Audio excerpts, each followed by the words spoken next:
Friends, welcome to Nithra's family. நம்ம சேனலில் subscribe பண்ணலைன்னா சப்ஸ்கிரைப் பண்ணிக்கோங்க. வாங்க இப்போ நம்ம வீடியோக்குள்ளே போகலாம். நாம் இன்றைக்கி பார்க்க போகிற ரெசிபி என்னென்னா வாழைப்பூ பொரியல் தாங்க. இதுக்காக வாழைப்பூ ஒன்று எடுத்துருக்காங்க. இதை எப்படி சுத்தம் பண்ணுறதுன்னு வந்து பார்க்கலாங்க. இந்த மேலே இருக்கு இல்லைங்களா, இந்த மேல் தொளிரியை வந்து நல்லா எடுத்துக்கலாங்க. எடுத்துகிட்டு உள்ளே இருக்க பூவை மட்டும் எடுத்துக்கலாங்க. இந்த பூவில் பார்த்தீங்கன்னாக்கா இந்த காம்பும், இதுக்கப்புறம் இங்கே ஒரு லேயர் தெரியுது இல்லைங்களா, இந்த ரெண்டை மட்டும் தனியாக எடுத்துக்கலாங்க. இதை வந்து வேஸ்ட்டுங்க, கீழே போட்டுடலாம்.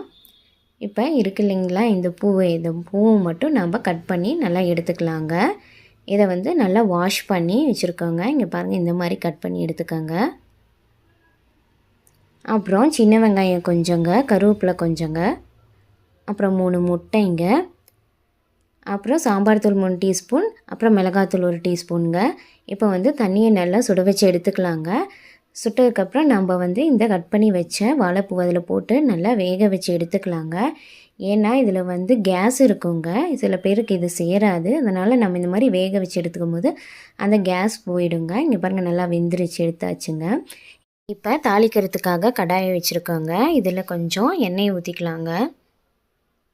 எண்ணெய் நல்லா காஞ்சதுக்கப்புறம் கொஞ்சம் கடுகு போட்டுக்கலாங்க. கடுகு பொரிஞ்சதுக்கப்புறம் கொஞ்சம் ஜீரகம் சேர்த்துக்கலாங்க. இப்போ வந்து வெட்டி வச்ச வெங்காயத்தையும் கருவேப்பிலையும் சேர்த்துக்கிறாங்க. வெங்காயம் நல்லா வணங்கட்டுங்க. வெங்காயம் நல்லா வணங்கினதுக்கப்புறம் நம்ம வந்து வேக வச்சு எடுத்த வாழைப்பூவை வந்து சேர்த்துக்கலாங்க. வாழைப்பூ வந்து நல்லா எண்ணெயில் வதக்கி விடலாங்க. இப்போ கொஞ்சம் உப்பு சேர்த்துக்கிறோங்க. உப்பு சேர்த்து நல்லா வதக்கி விடலாங்க. இப்போ நல்லா வணங்கினதுக்கப்புறம் கொஞ்சம் பெருங்காயம் சேர்த்துக்கிறோங்க.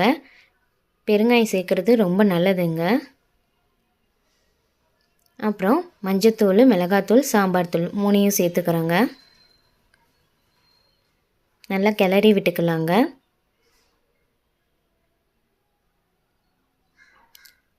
இது நல்லா வெந்ததுக்கப்புறம் இப்போ நம்ம வந்து முட்டையை உடைச்சி ஊற்றிக்கலாங்க.